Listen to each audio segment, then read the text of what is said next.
Max, I'm going to read this tweet. I'm not going to tell you who tweeted it, but I want you to tell me if he's right. All right. You with us, Max?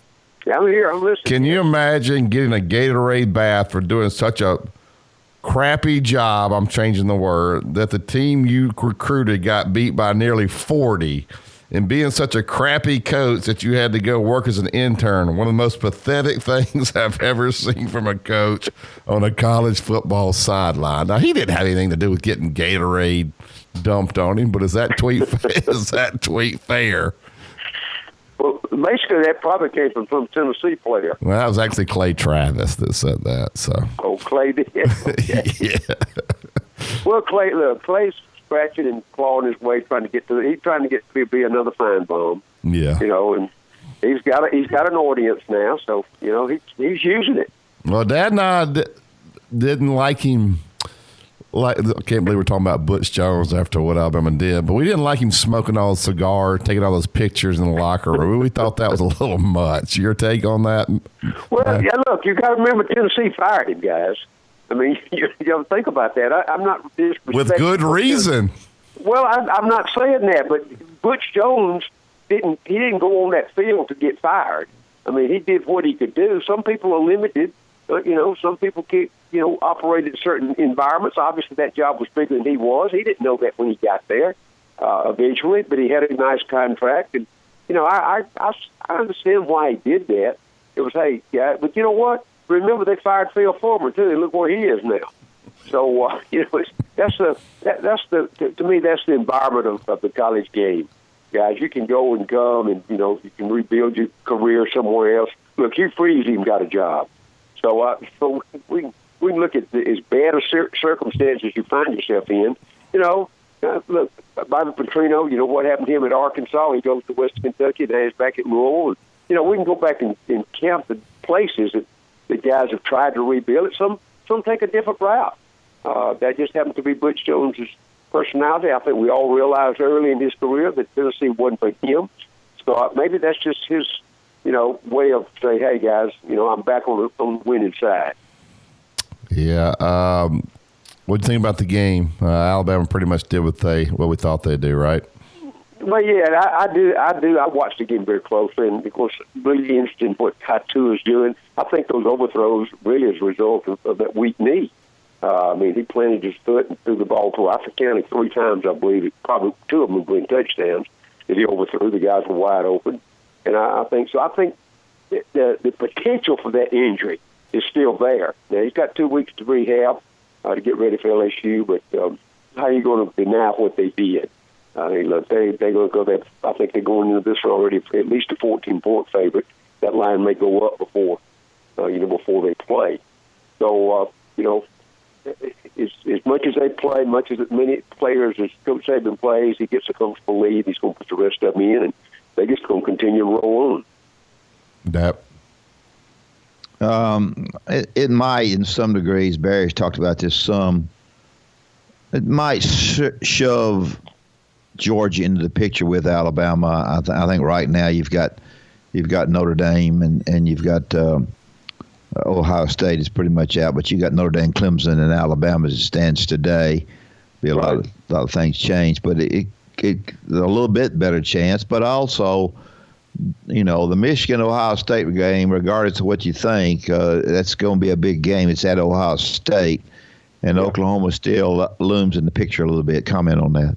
Yeah, I don't think it's in that. First of all, I think, the SEC's going to have one. Georgia's got a loss already, one. If they get there, I think they'll have 2. If LSU already got 1 loss, I don't think they can get there. So I think you're right. I think the top 3 there. I do think that the interesting situation, I don't know what's happened to Ohio State. We all will look back and say, hey, it's, no leadership, no focus, something going on internally that we don't know about. But I watched Purdue. Look, remember Missouri beat Purdue in the opening ball game. Ohio State is vulnerable. We know that.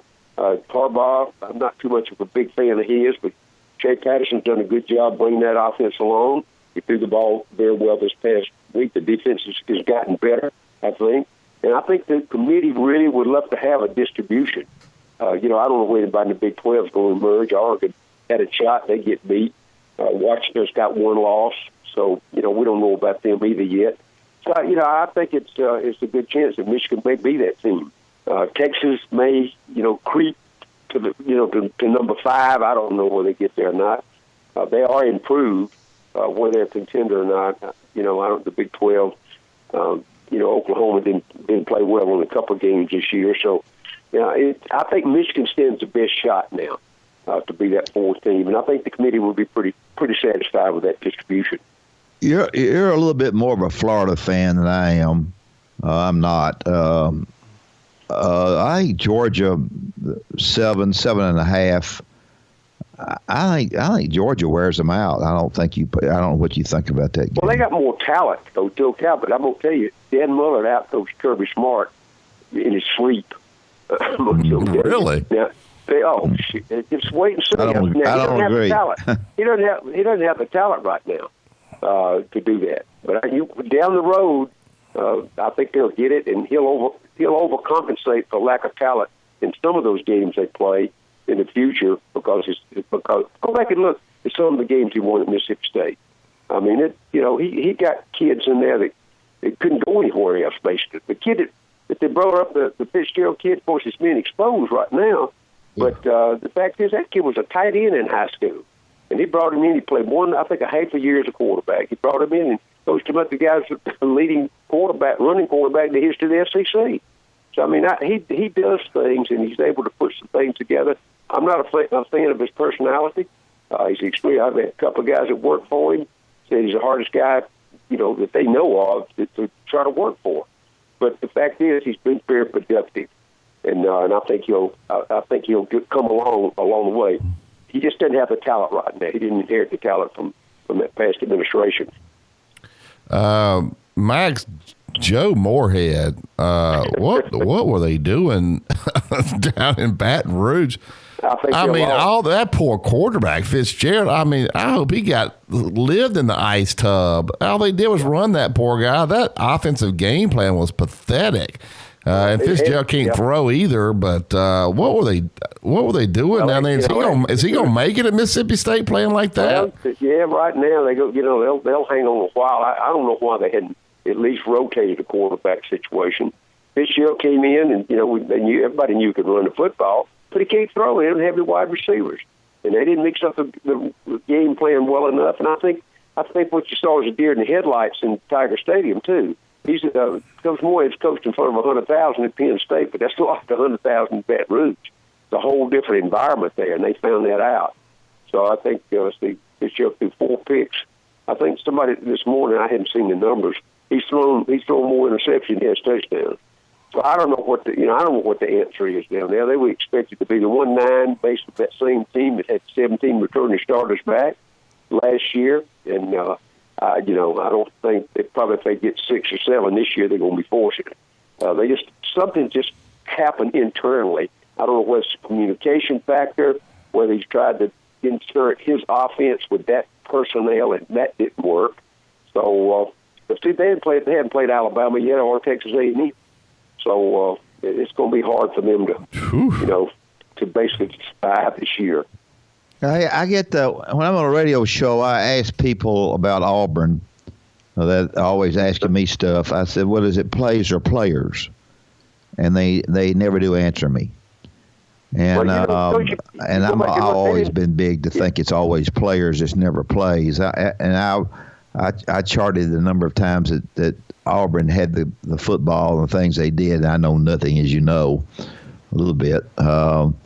I think plays has, and I actually don't think that Gus is calling them. I think Chip Lindsey is doing the calling. Well, I think it's been a mix on the calling. I saw Coach Malzahn reaching that hip pocket and bring out that play sheet though about the third quarter the other day. But look, you got to remember, Ole Miss's defense is number 128. Oh, that's the point I'm making. Yeah, they're the worst defense in America. I mean, look, when you got wide receivers running down the field by themselves, you got busted coverage, and that's not unusual. That happens in every football game. So, I really, Auburn should have won just on personnel alone. Sure. I mean, they did. They did, and look, Matt Luke, that bunch is going to have a tough time. They may get 6 or 7 wins. They're not bowl eligible anyway. So I really no surprise. I thought that it was enough internal problems at Auburn that they may not come out to play, thinking they could just walk in and play. Yeah. But they came to play. They put together a decent game plan. They weren't awesome, but the fact is, I think once you saw them line up, the Ole Miss fans even knew that they were going to get beat in that ball game. Yeah, Ole Miss is pathetic. Max, I think Jeremy Pruitt's the right guy for Tennessee. I think he's got the right demeanor, the right toughness. You hear everybody on Saturday say, hey, it's all about football. That's all he wants to do.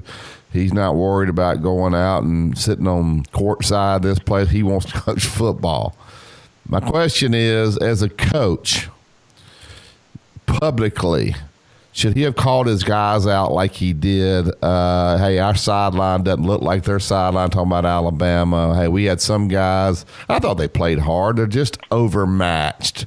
I thought he maybe said some things that could maybe make him lose his football team for the rest of the year, which I think will be bad. Some things that probably should have said in the staff, you say in the staff meetings when you get into, hey guys, did you see what we just played today? Now that's what we got to go recruit. Instead of calling all those kids out publicly, I thought it should have been done in the staff room. Am I wrong or right about that? Well, I think it depends on the personnel, and I think the demeanor of the coach. Evidently, he feels very secure in his job, and maybe he is trying to embarrass him to the point where so we don't go to practice every day, Barry. We don't know what the demeanor is in practice. We don't know what's being said back and forth.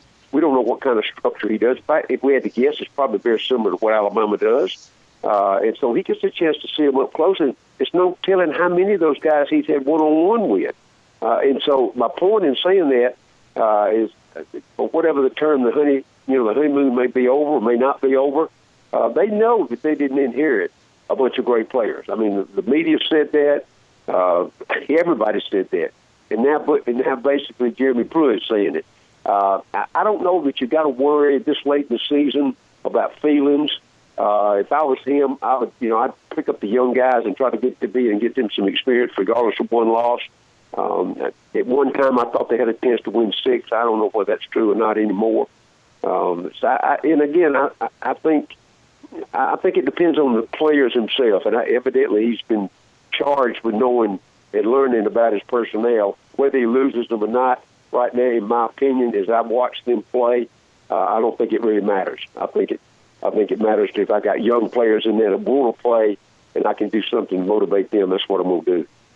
Kentucky goes to Missouri. Right. And Missouri's a 7-point favorite, which doesn't surprise me because they're going to score a lot of points. This is a Kentucky team that if they,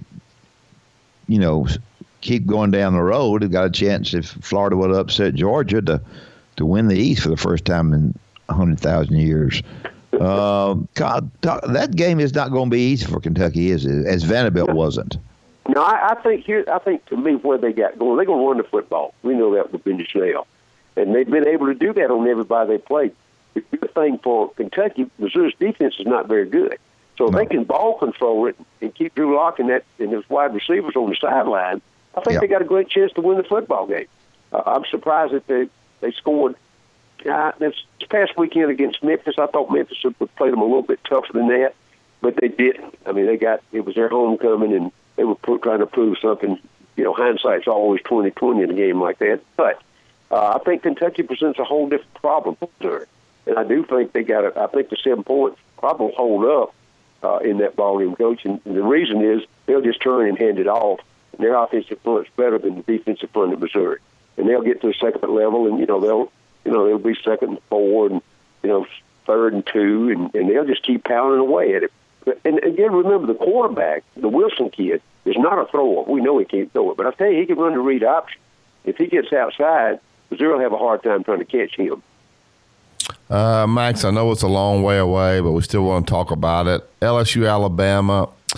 I think Alabama, this is the fans. They're just so they're just so confident, bragging. Sure. So and I think it just keeps igniting these LSU kids. I saw one kid come out and for LSU and say, hey, Tua's soft. He ain't been hit. We going to hit him. These guys are come after Alabama. Is there a big talent gap there? I mean, how does LSU match up with Alabama? Because everybody talks about how great their defense is. Alabama's offense is really, really good. Where's the matchup there? Is it close? Well, what I think, Barry, is a confidence. Alabama's got way more confidence, and I think that they're going to play like that. Well, you watched the other day. Tennessee could nowhere get close to him, and I know the defensive front's a little bit better at LSU, but they got such a balance. They can run and they can throw, and they got two quarterbacks that can play, and they got two offensive and defensive fronts that can play.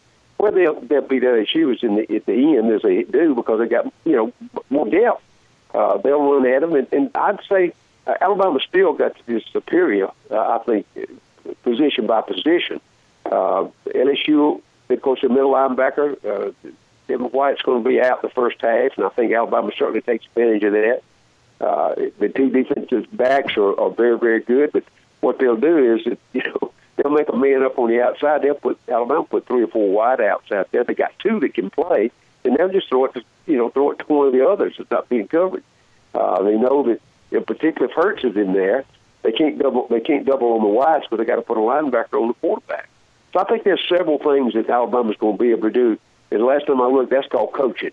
But Alabama's going in with the confidence to win that football game. They know they're going to win that football game. LSU hopes they can win that football game, and that's the difference. Yeah, I was going to ask you that because I think Ed Orgeron will instill a belief in them that they believe they can win, which I don't think any other teams on Alabama's schedule believes that. You don't believe that, though? You think? I don't think they believe. I don't think Ed believes they can win. Really? I think the kids, they'll talk all they want to, but when they line up in the first snap, and Alabama throws 40 yards down the field, that air will go out of that balloon pretty quick. Now, I'm not going to say Alabama's going to win by 40, but I'll say Alabama's going to win. That 14 points that I think they open already on, I think it'll be more like 28 before it's over. Good. 28? Max. 28? You think that's going to be the closing line? No, I think that's what will be the closing score.